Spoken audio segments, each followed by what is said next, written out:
আক্রান্ত মা মারধর করে বাড়ি থেকে তাড়িয়ে দেওয়ার অভিযোগ। ঘটনাটি ঘটেছে ইংরেজবাজার থানার নয়াঘর কলোনি বাগানপাড়া এলাকায়। আক্রান্ত মহিলার নাম ফুলকুমারী মল্লিক। অভিযোগ, গত 3 তারিখ সামান্য পারিবারিক গন্ডগোল থেকে তার ছেলে বিক্রম মল্লিক তার বৌমা উত্তরা মল্লিক মিলে তাকে মারধর করে। এই মর্মে থানায় একটি লিখিত অভিযোগ দায়ের করা হয়। হাসপাতালে চিকিৎসাধীন থাকার পর বাড়ি ফিরতেই ফুলকুমারী মল্লিককে গতকাল রাতে আবারও মারধর করে তার ছেলে এবং বৌমা বলে অভিযোগ। বর্তমানে আক্রান্ত ফুলকুমারী মল্লিক মালদা মেডিকেল কলেজে ভর্তি রয়েছে। কারা মারধর করলো? ছেলের শ্বশুরবাড়ি, শাশুড়ি, শালার ছেলের বউ ওর মারধর করতে, খেতে দেবে না, থাকতে দেবে না। ওই এখন ওর শাশুড়ি বলছে আমি থাকবো, বাবাকে ঘর থেকে বের কর। দিদি আমি কেন বেরোবো আমার বাড়ি থেকে, এই নিয়ে মারধর করেছে। এই জন্য দিদিকে বের করেছে ঘর থেকে। 3 তারিখে কেস করা হয়েছে। কেস করে হাত তাকে মচকে দিয়েছে, চুল টুল ছিঁড়ে আগে ঘুরিয়ে দিয়েছে। তারপর থানাতে কেস করে তারপর হসপিটালে এসেছে। হাতে থানাতেই বলেছে যে আপনারা করতে হবে। হাত মুচকে দিয়েছে, এক্সরে করেছে, তার বাড়ি গেছে। বাড়িতে থানাতে এসে আবার বাড়িতে গিয়ে আবার বলছে তুমি কেস উঠাবে না। আমি কেন কেস উঠাবো?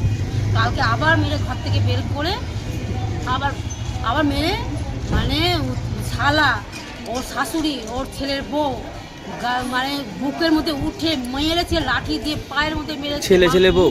হ্যাঁ, ছেলের বউ আর শাশুড়ি, ওর শালা মেরে মুখ টুক ফাটিয়ে একদম পা হাত একদম লাঠি দিয়ে মেরে একদম ইয়ে করে দিয়েছে। আপনারা থানায় জানিয়েছেন? হ্যাঁ, জানানো হয়েছে।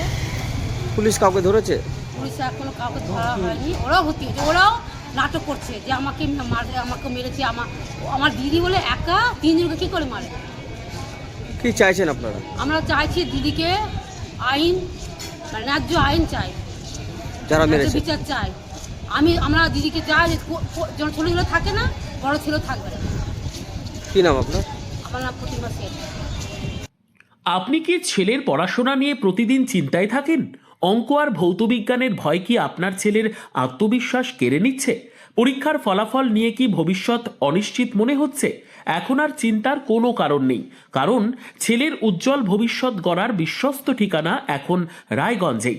রায়গঞ্জের প্রাক্তন প্রধান শিক্ষক নীরেন দাস দীর্ঘদিনের অভিজ্ঞতা, গভীর বিষয় জ্ঞান ও ছাত্রবান্ধব পড়ানোর মাধ্যমে ইতিমধ্যেই বহু ছাত্রকে সফলতার পথে এগিয়ে নিয়ে গেছেন। অঙ্ক আর ভৌতবিজ্ঞান আর ভয়ের বিষয় নয়, সহজ ভাষায় ধাপে ধাপে পড়ানো, দুর্বল ছাত্রদের জন্য বিশেষ যত্ন, বোর্ড পরীক্ষা ও ভবিষ্যৎ প্রস্তুতির সঠিক দিশা। আজ যে ছাত্র পিছিয়ে, কাল সেই হতে পারে সেরা। শুধু প্রয়োজন একজন যোগ্য গাইডের। ঠিকানা রায়গঞ্জে সেরিকালচার অফিসের ঠিক উল্টো দিকে। আজই সিদ্ধান্ত নিন। আপনার ছেলের স্বপ্ন আর আত্মবিশ্বাস আর তার ভবিষ্যৎ গড়ে তুলতে ভরসা রাখুন অভিজ্ঞ শিক্ষক নীরেন দাসের ওপর। আজই যোগাযোগ করুন, কারণ সঠিক শিক্ষক মানেই সঠিক ভবিষ্যৎ।